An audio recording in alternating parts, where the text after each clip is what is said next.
અધ્યાય 16નું મહત્વ દૈવાસુર સંપદ વિભાગ યોગ દૈવી અને બિનદૈવી પ્રકૃતિ. અધ્યાય 16 એ ભગવદ્ ગીતામાં એક મુખ્ય સાકર તરીકે સેવા આપે છે, જે માનવ વર્તનને પ્રભાવિત કરતા મૂળભૂત ગુણો પર પ્રકાશ પાડે છે. આ પ્રકરણના શ્લોકો દૈવી અને બિનદૈવી અસુરી સ્વભાવના લક્ષણો દર્શાવે છે. આધ્યાત્મિક વિકાસ અને સુમેળભર્યું જીવન ઈચ્છતા કોઈ પણ વ્યક્તિ માટે આ ગુણોને સમજવું મહત્વપૂર્ણ છે. તે માનવ મનની ગતિશીલતા, આપણે જે પસંદગીઓ કરીએ છીએ અને તેના પરિણામો વિશે ઊંડી સમજ આપે છે.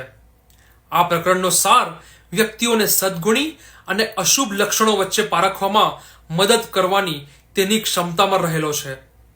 આ ગુણોનું વર્ણન એ માત્ર નૈતિક પ્રવચન નથી, પરંતુ આધ્યાત્મિક અભિલાષી માટે જીવનની જટિલતાઓને શોધખોળ કરવા માટેનો માર્ગ નકશો છે. પ્રકરણ 16 આમ એક દીવાદાંડી તરીકે કામ કરે છે, જે આત્મ સાક્ષાત્કાર અને દૈવી ચેતના તરફના માર્ગને પ્રકાશિત કરે છે. જય શ્રી કૃષ્ણ.